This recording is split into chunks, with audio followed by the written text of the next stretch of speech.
Assalamualaikum warahmatullahi wabarakatuh. Perkenalkan, nama saya Muhammad Nasoha Hambali. Saya salah satu mahasiswa dari Universitas Islam Negeri Sultan Maulana Hasanuddin, Banten. Nah, saya dari jurusan PAI Pendidikan Agama Islam kelas B semester 6. Nah, di waktu ini saya akan membuat tugas, yaitu sebuah video. Nah, di dalam video ini saya akan menjelaskan sedikit tentang mata kuliah soft skill pada materi kedudukan dan fungsi soft skill. Nah, sebelum kita menuju ke pembahasannya, terlebih dahulu kita harus mengetahui bagaimana pengertian dari soft skill itu sendiri. Nah, soft skill adalah keterampilan seseorang dalam berinteraksi dengan orang lain atau interpersonal skill, kecakapan hidup, performance, dan mengatur diri sendiri, interpersonal skill. Soft skill berkaitan dengan keterampilan emosional, berkomunikasi, bernegosiasi, pemecahan masalah, serta keterampilan spiritual, etika, dan moral. Nah, soft skill mempunyai peranan yang besar dalam mendukung kesuksesan seseorang, karena jika hanya mempunyai hard skill yang baik tanpa didukung dengan kepribadian atau soft skill yang baik, maka semua akan sia-sia. Menurut Aprinto tahun 2014, soft skill adalah keterampilan sosial untuk berinteraksi dengan orang lain dan mengelola pekerjaannya. Soft skill dikembangkan dari nilai-nilai, prinsip-prinsip, serta diterapkan dalam bentuk keterampilan yang mencakup keterampilan berkomunikasi, bernegosiasi, menjual, melayani pelanggan, pemecahan masalah, dan lain-lain. Oke, untuk selanjutnya yaitu komponen-komponen yang ada dalam soft skill. Nah, yang pertama yaitu kemampuan berkomunikasi. Communication skill. Communication skill adalah kemampuan mengekspresikan pendapat atau perasaan secara lisan maupun tertulis dengan jelas dan mudah dipahami orang lain. Nah, yang kedua yaitu kemampuan mengorganisasi. Organization skill. Organization skill adalah kemampuan dalam mengorganisasikan atau mengatur waktu dan mengelola semangat dalam bekerja dengan menggunakan sumber daya yang tersedia untuk mencapai tujuan tertentu. Nah, yang ketiga yaitu kemampuan berusaha. Effort dapat diartikan sebagai kegiatan dengan mengarahkan tenaga, pikiran, atau sumber daya yang ada dan mau mempelajari hal baru untuk mencapai tujuan dan mampu menghadapi berbagai tekanan.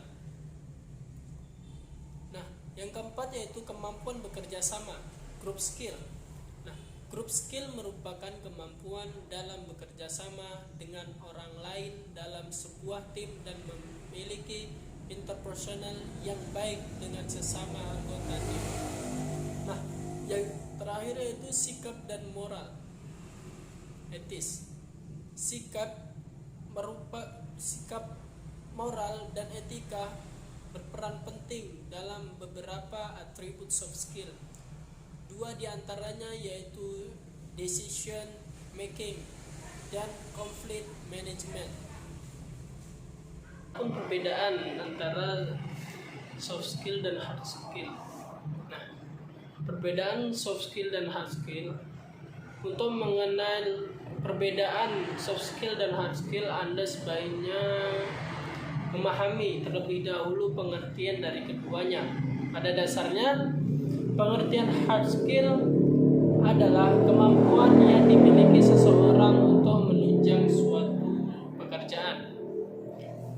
ranah profesional, hard skill biasanya tercantum secara jelas dan spesifik di dalam deskripsi lowongan pekerjaan. Yang kemampuan hard skill umumnya bisa dipelajari melalui pendidikan formal seperti sekolah, kuliah, atau kursus dalam jangka waktu tertentu. Nah, kemampuan hard skill sangat penting untuk menunjang karir di masa depan, karena tanpa hard skill Anda akan sulit diterima bekerja di bidang yang spesifik, misalnya seperti dokter, guru, dan programmer. Sementara itu, soft skill adalah kebalikan dari hard skill. Kemampuan soft skill tiap seseorang biasanya berbeda-beda tergantung dari lingkungan tempat tinggal, level edukasi, tipe pergaulan, dan lain-lain sebagainya. Jika hard skill adalah suatu kemampuan yang bisa diasah melalui pendidikan formal, maka soft skill bisa diasah dengan cara memperbaiki attitude personal yang sudah dibawa seumur hidup. Terlepas dari itu, baik hard skill maupun soft skill sebenarnya bisa diasah seiring waktu berjalan, meskipun membutuhkan usaha, konsistensi, dan ketekunan besar. Nah, selanjutnya yaitu keterampilan hard skill merupakan keterampilan yang bisa terlihat seperti keterampilan menulis, membaca, bermain gitar, bermain komputer, menari, bernyanyi, dan lain sebagainya. Sedangkan keterampilan soft skill adalah keterampilan yang tidak terlihat, namun keterampilan ini sangat dibutuhkan untuk bisa sukses di abad 21 seperti sekarang ini. Nah, untuk selanjutnya yaitu jenis dan manfaat soft skill dan hard skill. Berikut ini adalah beberapa jenis soft skill dan hard skill beserta manfaatnya yang perlu kita ketahui untuk kemudian diasah lebih baik lagi.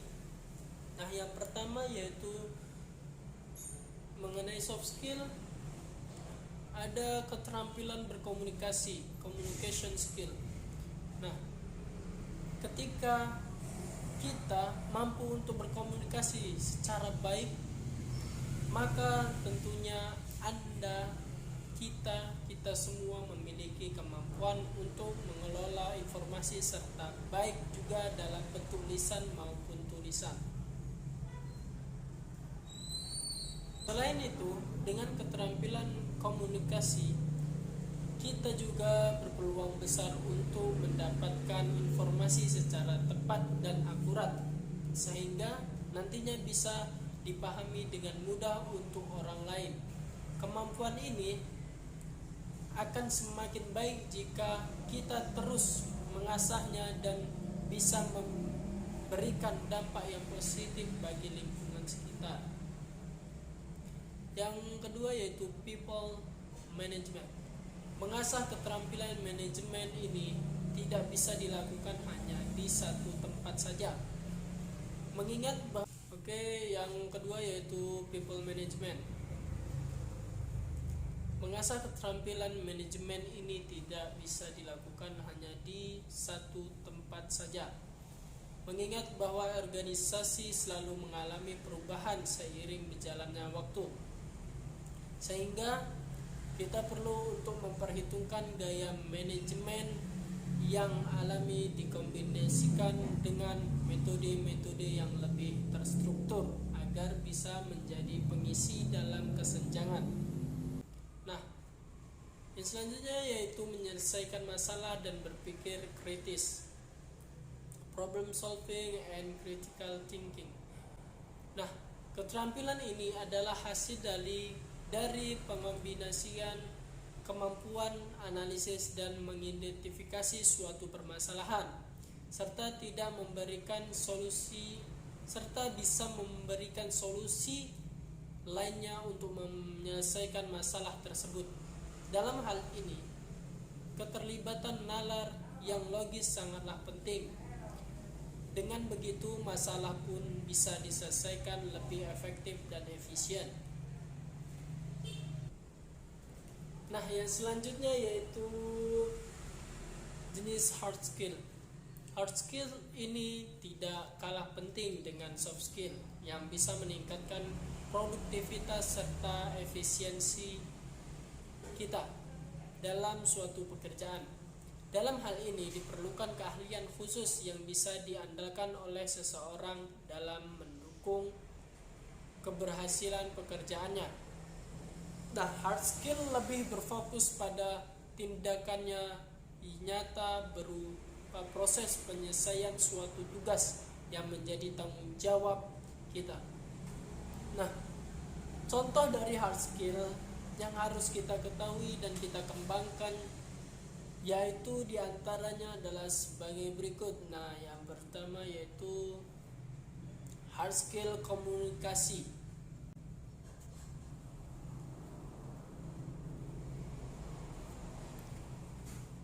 Komunikasi tidak hanya merujuk pada soft skill, karena dalam komunikasi ini juga akan ada tindakan nyata yang biasanya ditunjukkan oleh sang communicator. Hard skill komunikasi misalnya saja berupa kemampuan berbahasa asing, copywriting, dan komunikasi digital yang sangat membantu kita ketika nantinya bekerja di perusahaan media. Yang selanjutnya yaitu pemasaran. Inilah kemampuan kita untuk bisa meyakinkan konsumen agar membeli produk atau menggunakan jasa yang kita tawarkan. Selanjutnya yaitu komputer, teknologi komputer. Di era serba teknologi ini, hard skill berupa teknologi komputer sangatlah penting dan perlu kita asah sejak di bangku perkuliahan, di mana kita bisa memperdalam dasar dari teknologi komputer. Apalagi kegiatan perkuliahan di zaman sekarang banyak menggunakan teknologi untuk mendukung proses belajar mengajar. Kemudian sebagai besar perusahaan saat ini telah melibatkan teknologi, bukan hanya perusahaan, bahkan sekolah zaman sekarang sangat harus menggunakan teknologi agar mempermudah pembelajaran. Kita sebagai calon pengajar di pendidikan yang akan datang, kita harus bisa menguasai pengembangan seluler dan web. Kita harus bisa menguasai web dan kita bisa membuat web yang akan menunjang pendidikan di masa yang akan datang. Oke, untuk selanjutnya yaitu kesimpulan. Nah, kesimpulan dari penjelasan tadi ialah tidak bisa kita pungkiri lagi, soft skill adalah salah satu kemampuan penting yang harus dimiliki untuk meningkatkan karir. Ada banyak manfaat yang bisa kita dapatkan dengan mempelajari soft skill sebelum masuk ke dunia pekerjaan. Adapun dari segi bisnis, pemilik perusahaan juga akan senang jika memiliki karyawan atau guru di perguruan tinggi atau di lembaga pendidikan yang mempunyai soft skill secara optimal. Pasalnya hal ini akan membantu menciptakan ekosistem pendidikan pekerjaan yang baik sehingga produktivitas bisa dicapai.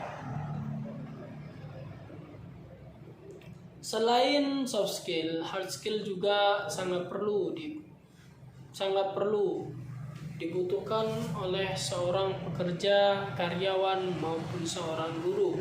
Maka dari itu kita harus bisa menguasai menguasai atau kita harus bisa memperdalam hard skill kita maupun soft skill kita agar bisa maju terus, agar bisa kita menjadi seorang yang bermanfaat bagi lingkungan sekitar kita. Nah, sekian dari saya. Jika ada kata-kata saya yang salah, mohon maafkan. Saya cuman segini yang bisa saya sampaikan. Saya undur diri.